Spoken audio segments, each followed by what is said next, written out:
ನಮಸ್ಕಾರ. ಸುದ್ದಿ ಮೃದಂಗ ವಿಶೇಷ ಕಾರ್ಯಕ್ರಮಕ್ಕೆ ಸ್ವಾಗತ. ನಾನು ಎಚ್.ಎಸ್. ಸುಧೀಂದ್ರ ಕುಮಾರ್. ಘಮಟು ಕಸದ ವಾಸನೆ, ಕಸದಲ್ಲಿ ಬಾಯಿಕ್ಕಿ ಮೃಷ್ಟಾನ್ನ ಭೋಜನ, ಛೀ ಕ್ಯಾಕ್ರಿಸಿ ಉಗಿಬೇಕು. ಏನ್ರಿ ಇದು? ಘಮಟು ಕಸದ ವಾಸನೆ, ಕಸದಲ್ಲಿ ಬಾಯಿಕ್ಕಿ ಮೃಷ್ಟಾನ್ನ ಭೋಜನ, ಛೀ ಕ್ಯಾಕ್ರಿಸಿ ಉಗಿಬೇಕು. ಯಶವಂತಪುರ ವಿಧಾನಸಭಾ ಕ್ಷೇತ್ರ ವ್ಯಾಪ್ತಿಯಲ್ಲಿ ಕಸದ ಘಟಕಗಳ ಬಗ್ಗೆ ಆಗಿಂದಾಗೆ ಚರ್ಚೆಗಳಾಗ್ತಾ ಇರುತ್ತೆ. ಆ ಚರ್ಚೆಗಳಿಗೆ ನಾನು ಇವತ್ತು ಹೋಗ್ತಾ ಇಲ್ಲ. ಯಶವಂತಪುರ ವಿಧಾನಸಭಾ ಕ್ಷೇತ್ರ ವ್ಯಾಪ್ತಿಯ ಶಿವನಪಾಳ್ಯ ವಾರ್ಡ್ನಲ್ಲಿರುವಂತಹ ಕಸದ ಸಂಸ್ಕರಣದ ಘಟಕ ಏನಿದೆ, ಆ ಕಸದ ಘಟಕದ ವಿಚಾರಕ್ಕೆ ಸಂಬಂಧಪಟ್ಟಂತೆ ಇವತ್ತು ಒಂದಷ್ಟು ನಾಗರಿಕರು ಸೇರಿ ಆವಾಜ್ ಹಾಕಿದರು. ಇವತ್ತಿನ ನಾಗರಿಕರ ಜೊತೆಯಲ್ಲಿ ಸೇರಿಕೊಂಡಂತರು ಅಥವಾ ನಾಗರಿಕರನ್ನ ಸೇರಿಸಿದಂತರು ಭಾರತೀಯ ಜನತಾ ಪಕ್ಷದ ಪ್ರಮುಖರು. ಅದು ಒಂದು ಕಡೆಗೆ. ಇನ್ನೊಂದು ಕಡೆಗೆ ಮೊನ್ನೆ ಕಾಂಗ್ರೆಸ್ಸಿನ ಆಕಾಂಕ್ಷಿತ ಅಭ್ಯರ್ಥಿ ಸಬಿತಾ ಮಹೇಶ್ ರವರು ಎಸ್.ಟಿ. ಸೋಮಶೇಖರ್ ಅವರ ಆಪ್ತ ಕಾರ್ಯದರ್ಶಿ ರೇವಣ್ಣನವರ ಸಹಿತವಾಗಿ ಆ ಕಸದ ಘಟಕಕ್ಕೆ ಭೇಟಿಯನ್ನು ಕೊಟ್ಟು ಚರ್ಚೆಯನ್ನು ನಡೆಸಿದರು. ಮೊನ್ನೆ ಮಹೇಶ್ ಇಂದು ಬಿಜೆಪಿ ಆದರೆ ಆದರೆ ಇಲ್ಲ, ಹೋದರೆ ಇಲ್ಲ, ವಾಸನೆ ಅಷ್ಟೇ ಅನ್ನುವಂಥದ್ದು ಅಲ್ಲಿಯ ನಾಗರಿಕರ ಬೇಸರ. ಡ್ರೈ ವೇಸ್ಟ್ ಮಾತ್ರ ಅಲ್ಲಿ ತಂದು ಹಾಕಲಿಕ್ಕೆ ಅವಕಾಶವಿದ್ದಂಥದ್ದನ್ನು ಇವತ್ತು ಅಂದರೆ ಅನೇಕ ತಿಂಗಳಿಂದ, ಅನೇಕ ವರ್ಷಗಳಿಂದ ಡ್ರೈ ಜೊತೆಗೆ ವೆಟ್ ವೇಸ್ಟನ್ನು ತಂದು ಹಾಕಿ ಕಸದ ಘಮಟು ವಾಸನೆಗೆ ಕಾರಣವಾಗಿದೆ. ಅಲ್ಲಿಂದ ಆ ಕಾಂಪೌಂಡ್ ಏನು ಕಟ್ಟಡ ಅದರ ಹಿಂಭಾಗದಲ್ಲಿ ಹೋದರೆ ಸಾಕು, ಕೊಳಚೆಯ ನೀರು ಹೋಗ್ತಾ ಇದ್ದರೆ ಅದರ ವಾಸನೆ ತಡಿಲಿಕ್ಕಾಗ್ತಾ ಇಲ್ಲ. ಅಂತಹ ಘಮಟು ಕಸದ ವಾಸನೆ ಸರಿಪಡಿಸೋಕ್ಕಾಗಲ್ವಾ? ಆಗಲ್ಲ ಅಂದವನು ಯಾವಣ್ರಿ ಅಂತ ಅನ್ನಬಹುದೇನೋ ನೀವು. ಆದರೆ ಅಧಿಕಾರಿಗಳಾಗಲ್ಲ. ಯಾಕೆ ಅಂತಂದರೆ ಆ ಕಸದೊಳಗೆ ಬಾಯಿ ಇಕ್ಕಿ ಮೃಷ್ಟಾನ್ನ ಭೋಜನ ಮಾಡ್ತಾ ಇದ್ದಾರಲ್ಲ, ಅದಕ್ಕೆ ಆ ಕಸದ ಘಟಕ ಅಲ್ಲಿಯೇ ಇರಬೇಕು ಅನ್ನುವಂಥದ್ದು ಹಿಂದಿನ BBMPಯ ಈಗಿನ GBಯ ಕೆಲ ಅಧಿಕಾರಿಗಳ ಡ್ಯಾಶ್ ಕೆಲಸ. ನಾಚಿಕೆ ಆಗಬೇಕು ಇವರಿಗೆ. ಈ ಕಸದ ವಿಚಾರಕ್ಕೆ ಸಂಬಂಧಪಟ್ಟ ಹಾಗೆ ಇರುವಂತಹ ಎಲ್ಲ ಅಧಿಕಾರಿಗಳನ್ನು ಕರೆದುಕೊಂಡು ಬಂದು ಕಸದ ಘಟಕದ ಸುತ್ತಮುತ್ತ ಇರುವ ಮನೆಗಳಲ್ಲಿ ಒಂದು ದಿವಸ ವಾಸ ಮಾಡಕ್ಕೆ ಬಿಡಬೇಕು. ಅವ್ರನ್ನ ಅನುಭವಿಸಿ ನೀವು ಈ ವಾಸನೆಯನ್ನು ಅಂತ. ಆಗ ನಿಜವಾಗಿ ಅದರ ಅರಿವು ಅವ್ರಿಗಾಗತ್ತೆ. ಇವ್ರಿಗೆ ಕ್ಯಾಕ್ರಿಸ್ ಉಗಿದ್ರೂ ಬುದ್ಧಿ ಬರಲ್ಲ. ಯಾಕೆ ಅಂದರೆ ಕಸ ತಿಂದುಬಿಟ್ಟಿರ್ತಾರೇನೋ ಅಂತ ಜನ ಮಾತಾಡ್ತಾ ಇದ್ರು. ಕಸದ ಹಣ ಅಂದರೆ ಕಸನೇ ತಿಂದಿರ್ತಕ್ಕಂಥದ್ದು. ಜನ ಉಗಿತಾ ಇದ್ದಾರೆ, ಇವರು ಉಗಿಸ್ಕೊತಾ ಇದ್ದಾರೆ. ಇವತ್ತು ಸ್ಥಳೀಯ BJPಯ ಮುಖಂಡರು ಅದಕ್ಕೆ ಸಂಬಂಧಪಟ್ಟಂತಹ ಸಂತೋಷ ಕಡ್ಡಿ ಅವರಿಗೆ ಫೋನ್ ಮಾಡಿದ್ರು. ಅವರು ಕಡ್ಡಿ ಆಡಿಸಿದರು. ಸಂತೋಷ್ ಕಡ್ಡಿ ದೊಡ್ಡ ಕಡ್ಡಿಯೇ ಅಂತ ಅಲ್ಲೆಲ್ಲ ಉಗಿತಾ ಇದ್ರು. ಕೇರೆ ಮಾಡ್ತಾ ಇಲ್ಲ. ನಾನು ಯಾಕೆ ಬರಬೇಕು ಸ್ಪಾಟಿಗೆ, ಬೇರೆಯವ್ರಿಗೆ ಹೇಳ್ಕೊಳ್ಳಿ, ನನಗೇನು ಸಂಬಂಧ. ಅದರಲ್ಲಿ ಇದ್ದವ್ರು ಮಾತನಾಡ್ತಾ ಇದ್ರು, ಇವರೇ ಬಿಲ್ಲಿಗೆ ಸಹಿ ಹಾಕೋದು, ಇವರೇ ಕಾಂಟ್ರಾಕ್ಟರ್ ಯಾರು ಅಂತಂದ್ರೆ ಯಾರ ಹೆಸರು ಹೇಳ್ತಿಲ್ಲ, ಸಂತೋಷ್ ಕಡ್ಡಿ ಹೆಸರು ಹೇಳ್ತಾ ಇದ್ದಾರೆ, ಇವರು ಕಡ್ಡಿ ಆಡಿಸ್ತಾ ಇದ್ದಾರೆ. ಇನ್ನು ಸಿದ್ದರಾಜರವ್ರನ್ನ ಕೇಳಿಯೇ ಅಂತ ಹೇಳ್ತಾರೆ. ಸಿದ್ದರಾಜು ಅವರಿಬ್ಬರಿಗೆ ಮುಖಾಮುಖಿ ದೂರವಾಣಿಯೆಲ್ಲ ಮಾಡಿದ್ರು ಕೂಡ ಒಬ್ಬರಿಗೊಬ್ಬರಿಗೆ ಅನ್ಯೋನ್ಯತೆ ಇಲ್ಲದಲೇ ಇರತಕ್ಕಂಥದ್ದು. ಸ್ಪಾಟಿಗೆ ಬಂದು ಇವತ್ತು ನಾನು ಯಾಕೆ ಸ್ಪಾಟಿಗೆ ಬಂದು ನೋಡಬೇಕು ಅಂತ ಹೇಳ್ತಾರೆ ಈ ಸಂತೋಷ್ ಕಡ್ಡಿ. ಅಪ್ಪ ಪರಮಾತ್ಮ, ಹೆಸರಲ್ಲಿ ಮಾತ್ರ ಸಂತೋಷ, ಪಕ್ಕದೊಳಗೆ ಕಡ್ಡಿ ಇದೆ. ಬೇರೆಯವರ ಸಂತೋಷಕ್ಕೆ ಕಡ್ಡಿ ಆಡಿಸುವುದೇ ಈತನ ಕೆಲಸವೋ ಏನೋ ದೇವರೇ ಬಲ್ಲ. ಎಂಥ ನಾಚಿಕೆಗೇಡಿನ ಸಂಗತಿ ರೀ. ಅಲ್ಲಿ ವಾಸವಾಗಿರ್ತಕ್ಕಂಥ ಪಾಪ BDA ನಿವೇಶನ ಅಂತ ಆನಂದವಾಗಿ ಬಂದು ಮನೆಯನ್ನು ಕಟ್ಟಿಕೊಂಡ್ರೆ 7 ಜನ್ಮದ ಕರ್ಮ ಮಾಡಿ ಅಲ್ಲಿ ಬಂದು ವಾಸವಾಗಿದ್ದೇವೇನೋ ಅನ್ನುವಷ್ಟರ ಮಟ್ಟಿಗೆ ಮಾನಸಿಕ ಹಿಂಸೆಯನ್ನು ಅನುಭವಿಸ್ತಾ ಇದ್ದಾರೆ. ಇವತ್ತಿನ ಈ ಸಂಬಂಧಪಟ್ಟಂಥ ಜನ ಸೇರಿಸೋದಕ್ಕೆ ಅಥವಾ ಈ ಕಸದ ಘಟಕ ಬೇಡ ಅಂತ ಹೇಳೋದಕ್ಕೆ ಭಾರತೀಯ ಜನತಾ ಪಕ್ಷದ ಶಿವನಪಾಳ್ಯ ವಾರ್ಡಿನ ಅಧ್ಯಕ್ಷ R. ಸತ್ಯನಾರಾಯಣ ಹಾಗೂ ಅಲ್ಲಿಯ BJPಯ ಆಕಾಂಕ್ಷಿತ GBಗೆ ಆಕಾಂಕ್ಷಿತ ಆಗಿರ್ತಕ್ಕಂಥ ಸಂತೋಷ್ ಪಾರ್ಥ ಸಾರಥಿ ಅವರ ನೇತೃತ್ವದೊಳಗೆ ಎಲ್ಲರನ್ನು ಸೇರಿಸಿದರು. ಅಲ್ಲಿ ಮಾಜಿ BBMP ಸದಸ್ಯ V. ಸತ್ಯನಾರಾಯಣ, ಅನಿಲ್ ಚಳಗೇರಿ, ಕದರಪ್ಪ, ದುಬಾಸಿಪಾಳ್ಯದ ರಾಮು, BJPಯ ವಾರ್ಡ್ ಪ್ರಧಾನ ಕಾರ್ಯದರ್ಶಿ ತಾರಾ, ನಾಗರಾಜ್, ನವೀನ್ ಯಾದವ್, ಶಶಿಕುಮಾರ್, ಆಶಾ ಲೋಹಿತ್ ಸೇರಿದಂತೆ ಹಲವರು ಉಪಸ್ಥಿತರಿದ್ದರು. ಅಲ್ಲಿ ನಾಗರಿಕರು ಉಪಸ್ಥಿತರಿದ್ದರು.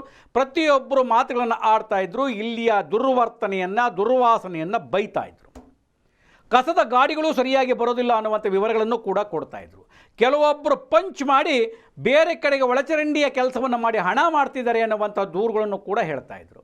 ಯಾವ ದೂರು ಯಾರ ಕಿವಿಗೂ ಬೀಳಲಿಲ್ಲ. ಅಲ್ಲಿದ್ದವ್ರು ಹೇಳಿದ್ರು, ಮೊನ್ನೆ ಮಹೇಶ್ ಬಂದಿದ್ದರು, ಇಂದು BJPಯವರು ಬಂದಿದ್ದಾರೆ. ಇವರಿಬ್ಬರೂ ಸಮಸ್ಯೆಯನ್ನು ಪರಿಹರಿಸಲಿಕ್ಕೆ ಸಾಧ್ಯವೇ ಇಲ್ಲ. ಸಮಸ್ಯೆ ಪರಿಹಾರವಾಗಬೇಕು ಅಂದರೆ ಎಸ್ ಟಿ ಸೋಮಶೇಖರ್ ಅವರೇ ನಿರ್ಧಾರ ಕೈಗೊಳ್ಳಬೇಕು. ಎಸ್ ಟಿ ಸೋಮಶೇಖರ್ ಅವರು 5 ದಿವಸದ ಕೆಳಗೆ ದೂರವಾಣಿಯನ್ನು ಮಾಡಿ ಫೋನನ್ನು ಮಾಡಿ ಕಸದ ಘಟಕ ಬಂದ್ ಮಾಡಿ ಅಂತ ಹೇಳಿದ್ದಾರೆ. ಸೋಮಶೇಖರ್ ಅವರ ಮಾತಿಗೂ ಕಿಮ್ಮತ್ತಿಲ್ಲ. ಯಶವಂತಪುರ ವಿಧಾನಸಭಾ ಕ್ಷೇತ್ರದ ಜನಪ್ರಿಯ ಶಾಸಕ ಮಾಜಿ ಸಹಕಾರ ಸಚಿವ ಎಸ್ ಟಿ ಸೋಮಶೇಖರ್ ಅವರು ದೂರವಾಣಿಯನ್ನು ಮಾಡಿ ಕಸದ ಘಟಕವನ್ನು ಮುಚ್ಚಿ ಅಂತ ಹೇಳಿದ್ರು. ಅವರ ಮಾತಿಗೆ ಕಿಮ್ಮತ್ತು ಕಾಸು ಕವಡೆ ಕಾಸು ಬೆಲೆ ಇಲ್ಲದಂತೆ ಮಾಡಿದ್ದಾರೆ GBA ಅಧಿಕಾರಿಗಳು. ಯಾಕೆ ಅಂದರೆ ಕಸದೊಳಗೆ ಬಾಯಿಕ್ಕಿ ಮೃಷ್ಟಾನ್ನ ಭೋಜನ ತಿನ್ನುವಾಗ ಸೋಮಶೇಖರ್ ಮಾತು ಯಾವ ಲೆಕ್ಕ? Don't care. ಸಂತೋಷ್ ಕಡ್ಡಿ ಡೋಂಟ್ ಕೇರ್. ಸಿದ್ದೇಗೌಡರು ಹೊಗಳಿಕೆಯಲ್ಲಿದ್ದಾರೆ, ಕೆಲಸ ಆಗ್ತಾ ಇಲ್ಲ. ಅಲ್ಲಿರುವಂತಹ ವಿನಯ್ ಮಾತ್ರ ನಾನೇನು ಮಾಡಲಿ ಅಂತ ಓಡಾಡ್ತಾ ಇದ್ದಾರೆ. ಬಂದಂಥ ಕಾಂಟ್ರಾಕ್ಟ್ರು ಕೈ ಎತ್ತುತ್ತಾ ಇದ್ದಾರೆ. ತಗೊಳ್ಳೋದಿಲ್ಲ. MLA ಸಾಹೇಬ್ರ ಕಡೆಯಿಂದನೇ ಒಂದೇನೆ ಡಿಸಿಷನ್ ಆಗೋದು. ಆಫೀಸರ್ಸ್ ಏನು ಮಾಡೋದಿಲ್ಲ. ಆಯ್ತಾ, ಇವರು ಯಾರು ರೇವಣ್ಣ ಅವ್ರು ಬಂದಿದ್ರು ಅಂತ ಕಾಣಿಸುತ್ತೆ. ರೇವಣ್ಣ PA ಬಂದಿದ್ರು. ಇಮಿಡಿಯೇಟ್ ಆಗಿ ಫೋನ್ ಮಾಡಿದ್ದಾರೆ MLA ಸರ್ಗೆ, ಕ್ಲೋಸ್ ಮಾಡಿ ಅಂತ ಹೇಳಿದ್ದಾರೆ. ಇನ್ನೂ ಕ್ಲೋಸ್ ಮಾಡಿಲ್ಲ. ಆಯ್ತಾ, ಇವಾಗ ನೀವು ಸಂತೋಷ್ ಕಡ್ಡಿ ಆಗಲಿ, ಮುನಿಯಪ್ಪ ಆಗಲಿ, ವೆಸ್ಟ್ ಝೋನಲ್ಲಿ ಮುನಿಯಪ್ಪ, ಸಂತೋಷ್ ಕಡ್ಡಿ ನಾನು ಸುಮಾರು ಕಾಂಟ್ಯಾಕ್ಟ್ ಮಾಡಿದ್ದೀನಿ, ಮಾತಾಡಿದ್ದೀನಿ, ಇವ್ರಿಗೂ ಮಾತಾಡಿದ್ದೀನಿ, ಎಲ್ರಿಗೂ ಮಾತಾಡಿದ್ದೀನಿ. ಇವ್ರದ್ದೇನು ಪ್ರಯೋಜನ ಇಲ್ಲ. ಒಂದು ನಿಮಿಷ ನೀವು ಅವ್ರ ಹತ್ರ ಮಾತಾಡಿದ ಏನು ಪ್ರಯೋಜನ ಇಲ್ಲ. ನೀವು MLA ಸಾಹೇಬ್ರ ಕಡೆಯಿಂದ ಕ್ಲೋಸ್ ಮಾಡಿಸಿದ್ದೀರಿ ಅಷ್ಟೇ. ಕ್ಲೋಸ್ ಮಾಡಕ್ಕೆ ಹೇಳಿದ್ದಾರೆ. ಒಂದು ಎರಡನೇದು ಏನಾಗಿದೆ ಅಂದರೆ ನಮ್ಗೆ ಏನು ಮಾಡಿದ್ವಿ, ಹೊಸಗೆ 2 ಕಾಂಪ್ಯಾಕ್ಟರ್ ಕೇಳಿದ್ದೀವಿ. 2 ಕಾಂಪ್ಯಾಕ್ಟರ್ ಕೇಳಂತಂದ್ರೆ ಇದು MTS ಕ್ಲೋಸ್ ಆದರೆ ಸಡನ್ನಾಗಿ ವೆಟ್ ಕಸ ಡೈಲಿ ಪ್ರೊಸೆಸ್ ಆಗಲೇಬೇಕು. ವೆಟ್ ಕಸ ಸಡನ್ನಾಗಿ ತಂದು ನಾವು ಇಲ್ಲಿ ಸ್ಟಾಕ್ ಇಟ್ಕೊಳಕ್ಕಾಗಲ್ಲ. ಮತ್ತು ಮನೆಯಿಂದ ಕಲೆಕ್ಟ್ ಮಾಡ್ದಲ್ಲ ಇರೋಕ್ಕೂ ಆಗಲ್ಲ. ಅದಕ್ಕೆ ನೋಡಿ 2 ಕಾಂಪ್ಯಾಕ್ಟರ್ಗೆ ನಾವು ಆಲ್ರೆಡಿ ಫೈಲ್ ಪುಟಪ್ ಮಾಡಿದ್ದೀವಿ ಸರ್. ಅದು ಪೆಂಡಿಂಗ್ ಇದೆ. ಇದು ಕ್ಲೋಸ್ ಮಾಡಿದ ತಕ್ಷಣ ಅವ್ರನ್ನ ಕಾಂಪ್ಯಾಕ್ಟರ್ 2 ಒಳಗೆ ಬಂದ ತಕ್ಷಣ ಇದನ್ನು ಕ್ಲೋಸ್ ಮಾಡಿ. ಇಲ್ಲ ಸಡನ್ನಾಗಿ ಕ್ಲೋಸ್ ಮಾಡಿದ್ರೆ ನಾಳೆಯಿಂದ ವೆಟ್ ಕಸ ಬರುತ್ತೆ. ಗೊತ್ತಿಲ್ಲ ಸರ್, ಅದು ಫೈಲ್ ಹೋಗಿದೆ. ಆ ಫೈಲ್ ಬರೋದಕ್ಕೋಸ್ಕರ ನಾವು ಇನ್ನೂ ಫೈಲ್ ಯಾರು ಇದೆ ಹೇಳಿ. ಸಂತೋಷ್ ಕಟ್ಟಿ ಅವ್ರ ಹತ್ರನೇ ಇದೆ. ಮಾಡ್ತಾ ಇದ್ದಾರಾ ಅವ್ರ ಕಡೆಯಿಂದ ಸಂತೋಷ್ ಕಟ್ಟಿ ಮಾದೇಶ್ ಬಿಟ್ಟು ಸರ್ ಅವ್ರನ್ನೇ ಸಂತೋಷ್ ಕಾಂಟ್ರಾಕ್ಟರ್ ತಾನೇನಾ? ನಿಜವಾಗಿ ನನ್ನ ಹತ್ರ 100 ಇರ್ಬೋದು ಕಾಲ್ಸ್. ಪಿಕ್ ಮಾಡೋದೇ ಇಲ್ಲ. 141 ಎಷ್ಟೊಂದು ಕಾಲ್ಸ್ ಇದೆ ನಾನು ಮಾಡಿದ್ದು. ಸಂತೋಷ್ ಈ ಕಡ್ಡಿ ಅಲ್ಲ. ಆಮೇಲೆ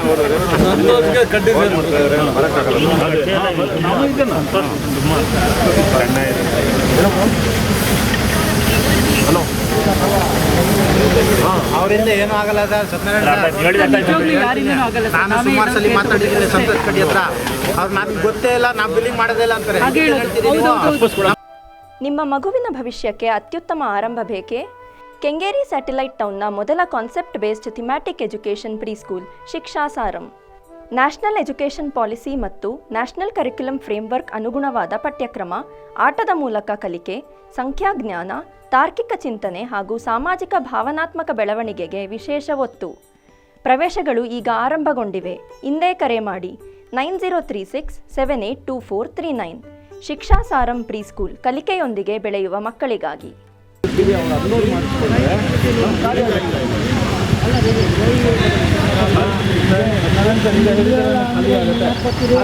ಮತ್ತೆ ಒಂದು 2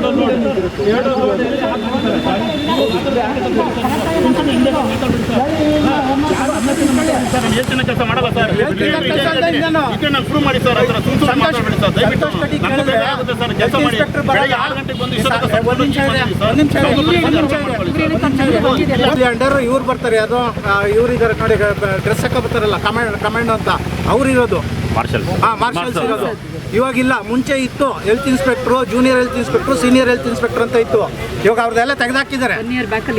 ಹೌದು, ನಿಮ್ಗೆ ಗೊತ್ತಿದೆ. ನಾನೇ ಇದ್ದೀನಿ, ನಾನೇ ಹೆಲ್ತ್ ಆಫೀಸರ್ ಆಗಿ ವರ್ಕ್ ಮಾಡಿದ್ದೀನಿ. ಸುಮ್ಮನೆ ಕಥೆಗಳು ಹೇಳ್ತಾರೆ ಇವರು, ನನಗೆ ಹೇಳ್ಕೊಡ್ತಾರೆ ಕೆಲಸ. ಪಬ್ಲಿಕ್ ಬಗ್ಗೆ ಕಾಳಜಿನೇ ಇಲ್ಲ, ಏನು ಕೆಲಸ ಮಾಡೋಕ್ಕೆ ಇಷ್ಟ ಇಲ್ಲ ನಿಮ್ಗೆಲ್ಲನೂ. ಕಸ ಬೀದಿಲಿ ಬಿದ್ದೈತಲ್ರಿ, ವಾಸನೆ ಕೊಡ್ಕೊಂಡು ಸಾಯ್ತಾ ಇದ್ದಾರೆ ಜನ. ಇಷ್ಟೊತ್ತು ವಿನಯ್ಗೂ ನನಗೆ ಸಂಬಂಧ ಇಲ್ಲ ಅಂದ್ರು. ಲೌಡ್ ಸ್ಪೀಕರ್ ಕೂಡ ಕೇಳಿಸ್ಕೊಂಡು ಸರ್ ಸಿದ್ದರಾಜೇಗೌಡರು ಬರಲ್ವಂತದ್ದು ಡಿಜಿಎಂ ಬರಲ್ಲ ಬಂತು ನೋಡ್ರಿ, ಇದು ಡಿಜಿಎಂ ಬರಲ್ಲ ಅಂತ ಹೇಳ್ತಾ ಇದ್ರು ಅವರು. ಈಗ ನೀವು ಬರ್ತೀಯ ಬರಲ್ಲ ಅಷ್ಟೇಳಪ್ಪ, ನೀನು ನಾನು ಬೇರೆ ವ್ಯವಸ್ಥೆ ಮಾಡ್ತೀನಿ. ನಮ್ಮ ಮೇಲಾಧಿಕಾರಿಗೆ ಮಾತಾಡಿ ಸರ್. ನೀವು ನೀವು ದಿನ ಮಧ್ಯಾಹ್ನ ಬೆಳಗ್ಗೆ ಸಾಯಂಕಾಲ ಊಟ ಮಾಡ್ತೀರಾ ಮಾಡಲ್ಲಪ್ಪ? ಬೇರೆ ಏನೋ ತಿಂತೀರಾ ನೀವು? ಹೋಗ್ಲಿ ಸರಿಯಾಗಿ ಮಾತಾಡ ಕಲ್ತ್ಕೋ, ಅರ್ಥ ಆಯ್ತಾ? ಬರ್ತೀಯಾ ಬರಲ್ಲ ಅಷ್ಟೇ ನೀನು? ಅಯ್ಯೋ ನಮ್ಮ ಮೇಲಾಧಿಕಾರಿ ಮಾತಾಡಿ ಸರ್, ಅವ್ರು ಕಳ್ಸಿದ್ರೆ ಬರ್ತೀನಿ, ನಾನು ಬಂದೇ ಬರ್ತೀನಿ. ನಿನ್ನ ಮನೆ ಅಡ್ರೆಸ್ ಹೇಳಿ, ನಿಮ್ಮ ಮನೆ ಮುಂದೆ ಕಸ ಸುರಿತೀನಿ ತಂದು ನೋಡೋವಾಗ ಏನಾಗುತ್ತೆ ಅಂತ ನೋಡು, ಫೇಸ್ ಮಾಡಿ ನೀನು. ಈಗ ಮರ್ಯಾದೆಯಿಂದ ಹೇಳ್ತಾ ಇದ್ದೀವಿ, ಬಂದು ಇನ್ಸ್ಪೆಕ್ಷನ್ ಪರಿಶೀಲನೆ ಮಾಡಿದ್ರೆ ಸರಿ, ಇಲ್ಲಾಂದ್ರೆ ಪರಿಣಾಮ ಎದುರಿಸಬೇಕಾಗುತ್ತೆ. ಹುಷಾರು. ನಮ್ಮ ಡಿಜಿಎಂ ಅವ್ರಿಗೆ ಮಾತಾಡಿ. ಅವ್ರು ಡಿಜಿಎಂ ಮನೆ ಹಾಳಾಗ ನೀವು ಬನ್ರಿ ಅಂತ ಹೇಳಿದ್ರೆ ಡಿಜಿಎಂ ಅಂತ ಸೈನ್ ಹಾಕೋರು ನೀವು, ದುಡ್ಡು ತಗೊಳ್ಳೋರು ನೀವು. ಹೇಳಿ ಹಿಂಗ್ ಸಮಸ್ಯೆ ಆಗೈತೆ, ಜನ ಗಲಾಟೆ ಮಾಡ್ತಾವ್ರೆ ಅಂತ ಹೇಳಕ್ಕಾಗಲ್ಲ ನಿಮ್ಗೆ? ಬೇರೆ ಎಲ್ಲ ಮಾತಾಡಕ್ಕಾಗುತ್ತೆ, ಇದನ್ನ ಹೇಳಕ್ಕಾಗಲ್ಲ ನಿಮ್ಗೆ? ನಾನು ಬೆಲೆ ಕೊಟ್ಟು ನಾವು ಮಾತಾಡ್ತಾ ಇದ್ದೀವಿ, ಬಂದ್ರೆ ಸರಿ, ಇಲ್ಲಾಂದ್ರೆ ಬೇರೆ ತರ ಪರಿಣಾಮ ಆಗುತ್ತೆ. ಹುಷಾರು. ಯಾವತ್ ಬರ್ತೀರಿ ಹೇಳಿ? ಸಿದ್ದರಾಜೇಗೌಡ್ರಿಗೆ ಹೇಳಿದ್ದೀನಿ ನಾನು. ಯಾರ ಹತ್ರ ರೇ ಕರೆಕ್ಟಾಗಿ ಹೇಳ್ರಿ, ಅವ್ರಿಗೆ ಹೇಳಿದೀವಿ. ನಿಮ್ ಟೈಮ್ ಹೇಳ್ರಿ, ಅವ್ರನ್ನ ಆ ಟೈಮ್ ಕರೆಸ್ತೀವಿ ಅಂದ್ರೆ ಸಿದ್ದರಾಜೇಗೌಡ್ರಿಗೆ ಹೇಳ್ತಾರಂತ. ಹಂಗಾದ್ರೆ ಎಕ್ಸಿಕ್ಯೂಟಿವ್ ಇಂಜಿನಿಯರ್ AEE ಕೇಳಿ ಕಾಂಟ್ರಾಕ್ಟರ್ ಅಂತ ಅವ್ರು ಹೇಳ್ತಾರೆ. ನನಗೆ ಇದ್ರ ಬಗ್ಗೆ ಏನು ಐಡಿಯಾ ಇಲ್ಲ ಸರ್. ಅವ್ರು ಟ್ಯೂಸ್ಡೇ ಬರ್ತೀನಿ ಅಂತಾರೆ. ಟ್ಯೂಸ್ಡೇ ನಾವೆಲ್ಲ ವೇಟ್ ಮಾಡ್ತೀವಿ. ದಯವಿಟ್ಟು ಕಳಿಸ್ಕೊಡಿ ಚಂದ್ರ ಅವರ. ನಾನು ವೇಟ್ ಮಾಡ್ತಾ ಇರ್ತೀನಿ. ಆಮೇಲೆ MLA ಹೇಳಿದನಾದ್ರೂ ಅದ್ರ ಪಾಲಿಸಿ ಅಟ್ಲೀಸ್ಟ್ ನಾವು ಬೇಡ, ನಾವೆಲ್ಲ ಬಿಡಿ ಲೋಕಲ್ ಕಾರ್ಪೊರೇಟರ್ಗಳು ಆಗಲ್ಲ. MLA ಹೇಳಿದಾರಲ್ವಾ, ಅಟ್ಲೀಸ್ಟ್ MLA ಹೇಳಿದ ಮಾತಾದ್ರೂ ಬೆಲೆ ಕೊಡಬೇಕಲ್ವಾ? ಸರ್ ಯೂಶಲಿ ಅದು ಈ ಟ್ರಾನ್ಸ್ಫರ್ ಸ್ಟೇಷನ್ಸ್ ಎಲ್ಲ ಇವರು ಲೋಕಲ್ AGMಗಳೇ ಮಾನಿಟರ್ ಮಾಡಬೇಕಾಗುತ್ತೆ ಸರ್. ಏನು ಪ್ರಾಬ್ಲಮ್ ಮಾಡ್ತಾ ಇಲ್ಲ ಸರ್ ಇವಾಗ, ಅದು ಚಾಲೆಂಜು. ಮಾಡ್ತಾ ಇಲ್ಲ, ಅದಕ್ಕೆ ನಿಮ್ಮ ಗಮನಕ್ಕೆ ತಗೊಂಡ್ಬಂದಿರೋದು. ಈಗ ನೀವು ಬಂದ್ರೆ ಏನೋ ಸಾಲ್ವ್ ಆಗ್ಬೋದು, ದಯವಿಟ್ಟು ಬನ್ನಿ ಸರ್. ನೀವೇ ಬನ್ನಿ ಸರ್. ಒಂದು ನಿಮಿಷ ನೀವು ಜೊತೆ ಬಂದ್ಬಿಟ್ರೆ ಭಾಳ ಒಳ್ಳೇದು ಸರ್. ಚಂದ್ರ ಅವರ ರಿಕ್ವೆಸ್ಟ್ ಒಂದು. ಇಲ್ಲಿ ನಂದು ಒಂದು ಕಮಿಟಿ ಎನ್ಕ್ವೈರಿ ನಡೀತಾ ಇದೆ. ಆಯ್ತು ಸರ್, ನೀವು ಯಾವತ್ತಾಗುತ್ತೆ ಅವತ್ತು ಬನ್ನಿ ಚಂದ್ರ. ಸರಿ ಸರ್, ಸರಿ ಚಂದ್ರು ಸರ್, ನೀವು ಯಾವತ್ತಾಗುತ್ತೆ ಅವತ್ತು ಬನ್ನಿ ಸರ್. ಇಲ್ಲೆಲ್ಲ ರೆಸಿಡೆಂಟ್ಸ್ ನಿಮ್ಮ ಮಾತನ್ನು ಕೇಳಿಸ್ಕೊತಾ ಇದ್ದಾರೆ. ಸ್ಪೀಕರಲ್ಲಿ ಇದ್ದೀವಿ ನೋಡಿ. ನಮಗೆ ಸಮಸ್ಯೆ ಇದೆ ಇಲ್ಲಿ. BDA ಮನೆಗಳಲ್ಲಿ ಇರೋಕ್ಕಾಗ್ತಾ ಇಲ್ಲ. BDA ಅಲಾಟೆಡ್ ಮನೆಗಳಲ್ಲಿ ಜನರಿಗೆ ಇರೋಕ್ಕಾಗ್ತಾ ಇಲ್ಲ. ಸಾಯುವಂಥ ಪರಿಸ್ಥಿತಿ ಬಂದಿದೆ. ದಯವಿಟ್ಟು ನೀವೇ ಬರಬೇಕು. ಇದಕ್ಕಿಂತ ಸೀರಿಯಸ್ ಆಗಿ ಇನ್ನೇನು ಇಶ್ಯೂ ಇರೋಕ್ಕೆ ಸಾಧ್ಯ ಸರ್? ಕಮಿಟಿ ಮೀಟಿಂಗು ಇನ್ನೊಂದು ಆಯಿತು, ಮಂಗಳವಾರ ಆಗಲಿಲ್ವಾ? ಬುಧವಾರನೇ. ಇಂತಹ ನಾಚಿಗೆಟ್ಟಿನ ಅಧಿಕಾರಿಗಳಿಂದ ಸೋಮಶೇಖರ್ ಅವರೇ, ನೀವೇನು ಕೆಲಸ ಮಾಡಿದರೂ ಕೂಡ ಜನ ನಿಮ್ಮನ್ನು ಒಪ್ಕೊಳ್ಳೋಕ್ಕಾಗ್ತಿಲ್ಲ. ಯಾಕೆ ನೀವು ಕೆಲಸ ಮಾಡಿ ಅಲ್ಲಿದ್ದರೆ ಹೇಳ್ತಾರೆ ಸೋಮಶೇಖರ್ ಅಭಿವೃದ್ಧಿ ಮಾಡಿದ್ದಾರೆ, ಸೋಮಶೇಖರ್ ಸಮಸ್ಯೆ ಬಗೆಹರಿಸ್ತಾರೆ, ಕಸದ ಘಟಕವನ್ನು ಅವರೇ ಸಮಸ್ಯೆ ಬಗೆಹರಿಸಬೇಕು ಅಂತ. ಆದರೆ ಇಂಥ ಅಧಿಕಾರಿಗಳನ್ನು ಇಟ್ಟುಕೊಂಡು ಉಡಾಫೆ ಉತ್ತರವನ್ನು ಕೊಡುವಂಥ ಸಂತೋಷ ಕಡ್ಡಿ, ನಾನು ಯಾಕೆ ಬರಲಿ ಅಲ್ಲಿಗೆ? ನಾನು ಬರೋದಿಲ್ಲ, ನನಗೆ ಸಂಬಂಧ ಇಲ್ಲ, ಅಲ್ಲಿರೋರು ಆಫೀಸರ್ಸ್ ಕೇಳ್ಕೊಳ್ಳಿ, ಲೋಕಲ್ಲಿರೋರು ಏಕೆ ಅನ್ನೋ ಮಾತನಾಡುವಂಥ ಉದ್ದಟತನದ ವ್ಯಕ್ತಿಯನ್ನು ನೀವು ನಿಮ್ಮ ಕಾನ್ಸ್ಟಿಟ್ಯೂಯೆನ್ಸಿಯ ಜವಾಬ್ದಾರಿಯನ್ನು ಕೊಟ್ಟರೆ ನೀವೆಷ್ಟೇ ಕೆಲಸ ಮಾಡಿದ್ರೂ ನೀರಿನಲ್ಲಿ ಹೋಮ ಮಾಡಿದಂತೆ. ದಯಮಾಡಿ ನೀವು ಊರಿಗೆ ಬಂದ ತಕ್ಷಣವೇ ಕಸದ ಘಟಕಕ್ಕೆ ಭೇಟಿಯನ್ನು ಕೊಟ್ಟು ಕಸದ ಘಟಕವನ್ನು ಬಂದ್ ಮಾಡಿಸಿ. ಇಲ್ಲ, ಓನ್ಲಿ ಡ್ರೈ ಕಸ ಮಾತ್ರ ಅಲ್ಲಿರಬೇಕು ಅನ್ನುವಂಥ ಫರ್ಮಾನನ್ನು ಹೊರಡಿಸಿ ಪ್ರತಿ ದಿವಸ ಹೀಗೆ ಬರುವಾಗ ಹಾಗೆ ಹೋಗುವಾಗ ಒಮ್ಮೆ ಇಣುಕು ಹಾಕಿ ನೋಡಿ. ಅಲ್ಲಿರುವ ನಾಗರಿಕರಿಗೆ ನಿಮ್ಮ ಮೇಲೆ ಮತ್ತಷ್ಟು ಅಭಿಮಾನ ಬರುತ್ತದೆ. ಕಸದ ವಾಸನೆ ಕಡಿಮೆ ಆಗುತ್ತೆ, ಕಸದ ವಾಸನೆ ಹೋಗುತ್ತೆ, ಸುವಾಸನೆ ಬರಲಿ ಸ್ವಾಮಿ. ಈ ರೀತಿಯ ಜೀವನವನ್ನು ಅಲ್ಲಿ ಲಕ್ಷಗಟ್ಟಲೆ BDA ಸೈಟಿಗೆ ಹಣವನ್ನು ಹಾಕಿ ಕೋಟಿಗಟ್ಟಲೆ ಮನೆಯನ್ನು ಕಟ್ಟಿ ನೆಮ್ಮದಿಯಾಗಿ ಇರಲಿಕ್ಕೆ ಆಗದಲೇ ಇರುವಂಥ ಪರಿಸ್ಥಿತಿ ಒಳಗಿರುವಾಗ ಚುನಾವಣೆಗೋಸ್ಕರವಾಗಿ ಅವರೂ ಬಂದು ಭರವಸೆ, ಚುನಾವಣೆಗೋಸ್ಕರವಾಗಿ ಇವರೂ ಬಂದು ಭರವಸೆಗಳು ಬೇಕಾಗಿಲ್ಲ, ಆಶ್ವಾಸನೆಗಳು ಬೇಕಾಗಿಲ್ಲ, ಕೆಲಸವಾಗಬೇಕು. ಎಷ್ಟೇ ಸೋಮಶೇಖರ್ ಮಾಡಬೇಕು, ಮಾಡ್ತಾರೆ ಅನ್ನುವಂಥ ವಿಶ್ವಾಸದೊಂದಿಗೆ ಕಮಟು ಕಸದ ವಾಸನೆ ಅದರ ಜೊತೆಗೆ ಈ ಕಸದೊಳಗೆ ಬಾಯಿಕ್ಕೆ ಮೃಷ್ಟಾನ್ನ ಮಾಡುತ್ತಿರುವ, ಭೋಜನ ಮಾಡುತ್ತಿರುವ ಅಧಿಕಾರಿಗಳೇ, ಛೀ, ಕ್ಯಾಕ್ರಿಸಿ ಉಗಿದರೂ ಕೂಡ ಪಾಪ ಬರುವುದಿಲ್ಲ, ಶಾಪ ತೊಟ್ಟುವುದಿಲ್ಲ ಅಂತ ಹೇಳ್ತಾ ಇವತ್ತಿನ ಈ ಕಾರ್ಯಕ್ರಮವನ್ನು ಮುಗಿಸ್ತಾ ಇದ್ದೇನೆ. ಮತ್ತೆ ವಿಶೇಷ ಕಾರ್ಯಕ್ರಮ, ವಿಶೇಷ ಸುದ್ದಿಯನ್ನು ಹೊತ್ತು ಬರ್ತಾನೆ. ನಮಸ್ಕಾರ.